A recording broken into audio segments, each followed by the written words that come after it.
Suite de nos vidéos sur l'intégration. On va parler ici d'intégrale généralisée. Alors, dans quel cas est-ce qu'on parle d'intégrale généralisée? Eh bien, lorsque l'une ou les deux de nos bornes de l'intégrale sont soit un infini, soit un nombre réel pour lequel eh bien, la fonction qu'on essaye d'intégrer est infinie. Alors, plus précisément, on prend une fonction petit f qui est localement intégrable sur AB, ouvert en B. Alors, B a le droit d'être égal à plus l'infini. Et puis, donc, je prends A qui est plus petit que B.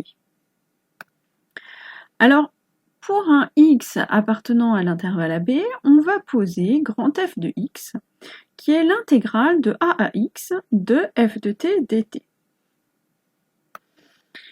Et on va prendre la limite de cette fonction grand F, donc la limite de cette intégrale, lorsque x tend vers b avec des valeurs inférieures.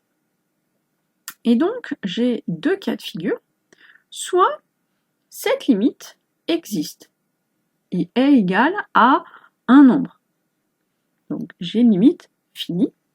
Dans ce cas-là, eh bien, on va dire que l'intégrale de a à b de f de t dt est convergente, ou on dit aussi qu'elle existe, en x égale b, et on va définir eh bien, l'intégrale de a à b de f de t dt, c'est très exactement cette limite, c'est-à-dire la limite lorsque x tend vers b par valeur inférieure de a à x de f de t dt. Si jamais la limite n'existe pas, ou en tout cas qu'elle est infinie, eh bien on dit que l'intégrale de a à b de f de t dt est divergente. On dit aussi qu'elle n'existe pas. Alors, ce qu'on vient de voir ici, eh bien on a la même chose dans le cas où le problème est en petit a, donc la borne inférieure. Donc, on va définir l'intégrale de a à b de f de t dt comme étant la limite lorsque x tend vers a par valeur supérieure de l'intégrale de x à b de f de t dt. Évidemment, a pouvant être égal à moins l'infini. Donc, ce qu'on a vu là, c'est que si j'ai un problème sur une des deux bornes, qu'est-ce que je fais? Je remplace cette borne-là par un petit x, un grand A, un grand B, ce qu'on veut, une lettre qui n'est pas encore utilisée. Je vais calculer mon intégrale. Je prends la limite lorsque mon x, mon A, mon B tend vers ce qu'il me faut. Et si l'intégrale, enfin si la limite plutôt existe et finie, à ce moment-là, l'intégrale existe et vaut la limite que j'ai trouvée. Sinon, eh bien, l'intégrale n'existe pas. Il nous reste à voir un cas lorsque j'ai un problème des deux côtés. Éventuellement, j'ai l'intégrale de moins l'infini à plus l'infini, ou alors j'ai... Bon, tous les cas de figure sont possibles. Dans ce cas-là, qu'est-ce qu'on fait? Attention, on découpe le problème en deux. Donc on utilise la relation de Chasles, on prend un C entre A et B, peu importe. Le choix n'est pas très important, il va simplement influencer les constantes qu'on va avoir, mais ça changera à rien fondamentalement. Donc on découpe le problème en deux. On va avoir donc par exemple l'intégrale de A à C de f de t dt, et puis l'intégrale de C à B de f de t dt. Et à ce moment-là, on se retrouve dans les cas qu'on a vus juste avant. Donc on remplace dans chacune des deux intégrales la borne qui pose problème par un grand A, un petit x, ce qu'on veut. On fait le calcul, on prend la limite et on regarde.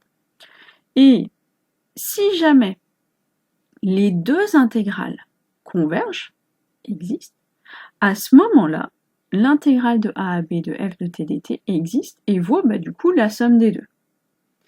Par contre, du moment qu'il y en a une des deux qui n'existe pas, alors l'intégrale de a à b de f de t dt n'existe pas. Faisons quelques exemples pour voir tout ça de façon plus claire. Allez, un premier exemple. Je veux calculer l'intégrale de 0 à 1 de 1 sur x dx. Le problème ici est en 0, puisque 1 sur x, ça n'existe pas en 0. Alors, je vais définir ici, par exemple, grand A, un nombre positif, et je vais calculer l'intégrale de grand A à 1 de 1 sur x dx. Alors, 1 sur x, primitif, j'ai le log de x, alors log de valeur absolue de x, mais ici, A est positif, 1 aussi, donc tout mon intervalle est bien positif. Donc, j'ai log de x pris entre A et 1. Alors, qu'est-ce que j'ai? J'ai log de 1 moins log de A. Log de 1, ça vaut 0, donc il me reste juste moins log de A. Je prends la limite lorsque A tend vers 0 par valeur plus grande. Alors on note 0 plus, on pourrait aussi noter A tend vers 0 avec A plus grand que 0, ça revient au même.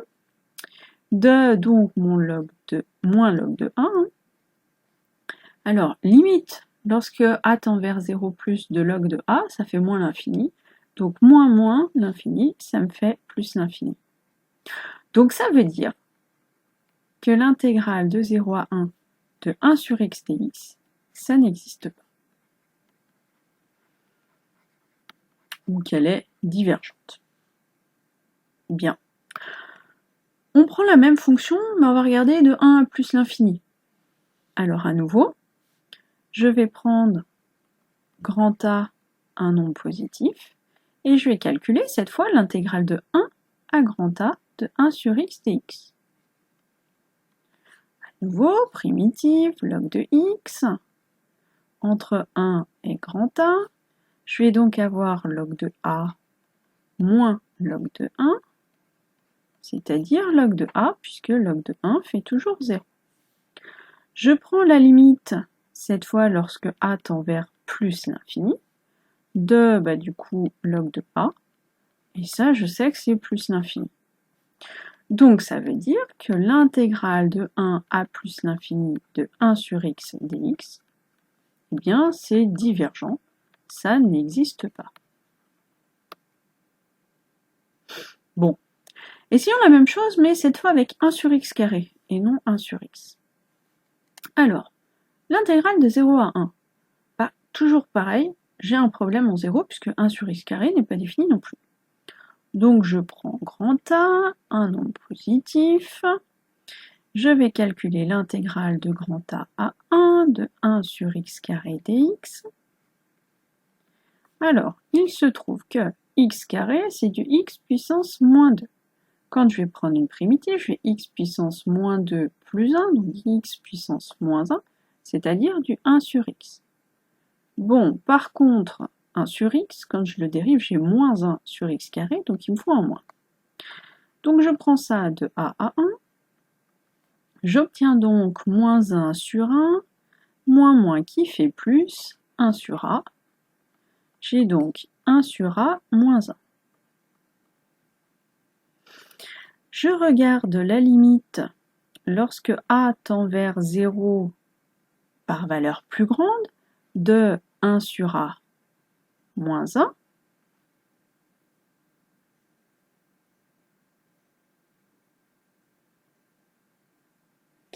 Et qu'est-ce que j'obtiens? Eh bien, a tend vers 0, donc 1 sur a tend vers, alors ici, plus l'infini, puisque a tend vers 0 plus. J'ai plus l'infini. Donc ça veut dire que l'intégrale de 0 à 1 de 1 sur x carré dx est divergente, n'existe pas. Bon, faisons l'intégrale de 1 à plus l'infini de 1 sur x carré dx. Peut-être qu'elle va exister celle-là. Alors, je fais encore une fois, je prends grand A positif et je vais calculer l'intégrale de 1 à grand A de 1 sur x carré dx. Alors, qu'est-ce que j'ai? On a dit primitive, moins 1 sur x, entre 1 et a. On a donc moins 1 sur a, moins qui fait plus, 1 sur 1, c'est-à-dire 1 moins 1 sur a. Je prends la limite lorsque a tend vers plus l'infini, de ce que je viens de trouver. Alors, lorsque a tend vers plus l'infini, 1 sur a tend vers 0, donc j'obtiens 1. Alors là, ça veut dire que l'intégrale de 1 à plus l'infini de 1 sur x carré dx existe, converge. Et plus que ça, je sais que l'intégrale de 1 à plus l'infini de 1 sur x carré dx, c'est égal à 1. Bon, si je veux l'intégrale de 0 à plus l'infini de 1 sur x carré dx, là je vois que j'ai un problème des deux côtés. J'ai un problème en 0, j'ai un problème en plus l'infini.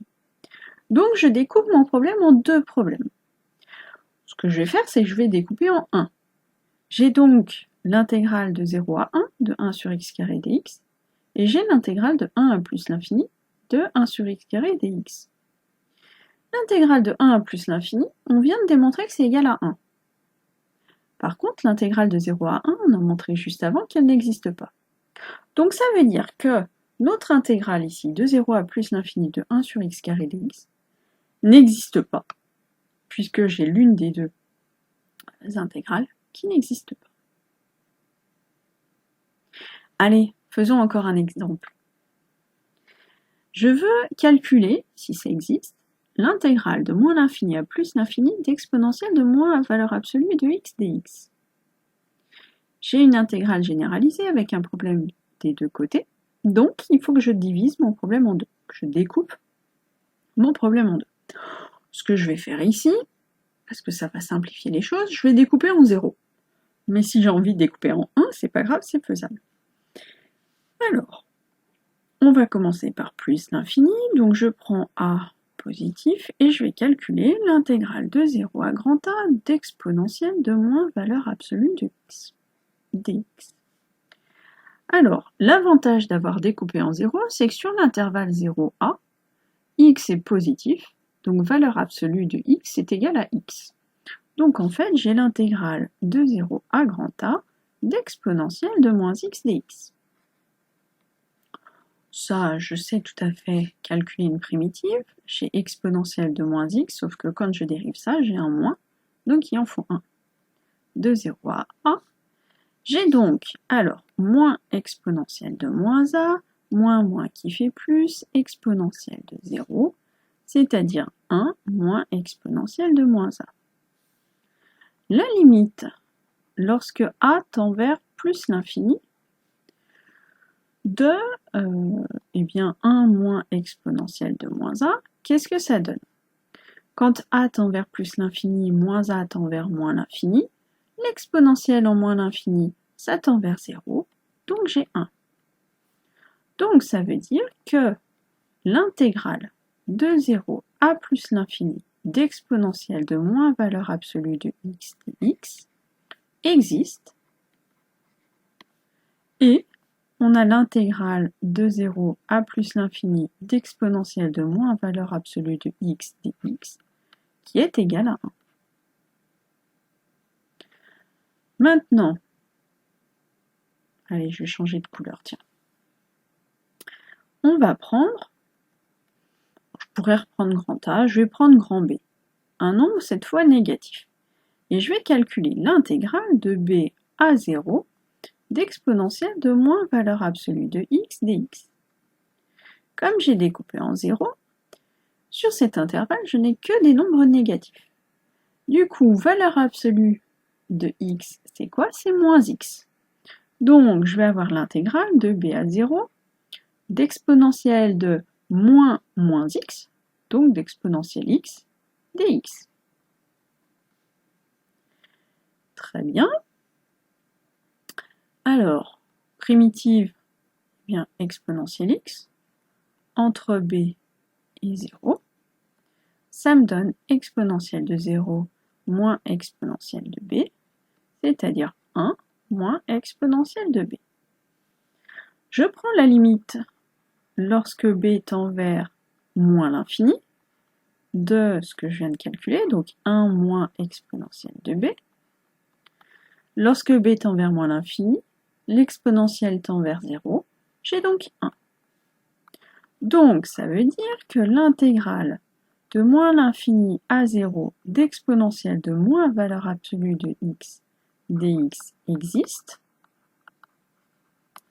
et l'intégrale de moins l'infini à 0 d'exponentielle de moins x dx, moins valeur absolue de x dx, est égale à 1. Je peux maintenant conclure, comme mes deux morceaux convergent, j'en déduis que l'intégrale de moins l'infini à plus l'infini d'exponentielle de moins valeur absolue de x dx existe, et l'intégrale de moins l'infini à plus l'infini d'exponentielle de moins valeur absolue de x dx, c'est égal à l'intégrale de moins l'infini à 0 d'exponentielle de moins valeur absolue de x dx, plus l'intégrale de 0 à plus l'infini d'exponentielle de moins valeur absolue de x dx, c'est-à-dire 1 plus 1, c'est-à-dire 2.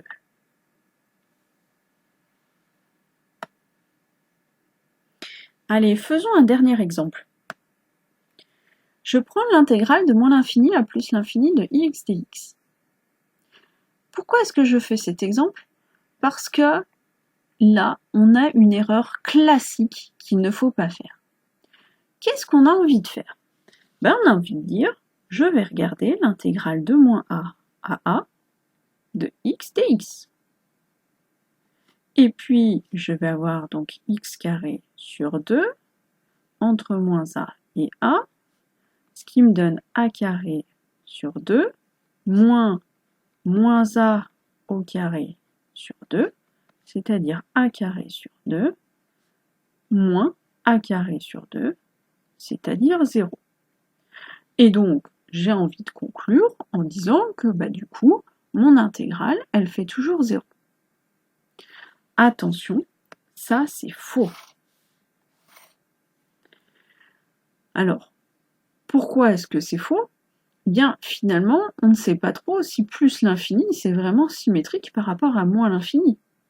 On ne les connaît pas bien, ces infinis, donc on ne sait pas exactement à quoi ça ressemble. Et puis, qu'est-ce qu'on a dit dans le cours précédemment? On a dit, quand j'ai un problème des deux côtés, je dois découper le problème en deux. Donc, pour faire cette intégrale, qu'est-ce qu'on fait? On prend a positif, on calcule l'intégrale, par exemple, de 0 à grand A, de x dx. On a donc x carré sur 2 entre 0 et grand A, ce qui nous donne a carré sur 2 moins 0, c'est-à-dire a carré sur 2 tout court. Je prends la limite lorsque a tend vers plus l'infini de a carré sur 2 et je trouve plus l'infini. Donc ça veut dire que l'intégrale de 0 à plus l'infini de x f de x dx n'existe pas. Et donc, pas la peine d'aller calculer l'intégrale de moins l'infini à 0. J'en déduis immédiatement que l'intégrale de moins l'infini à plus l'infini de... pourquoi j'ai mis x f de x dx? Il n'y a pas de f ici. De x dx, l'intégrale de x dx n'existe pas. Donc, on retient bien, si j'ai le problème des deux côtés, je découpe le problème en deux, je traite les deux séparément. Si j'en ai ne serait-ce qu'un qui ne marche pas, alors la grande intégrale n'existe pas. Si les deux existent, l'intégrale existe bien, et c'est la somme des deux. Voilà qui conclut cette partie du cours.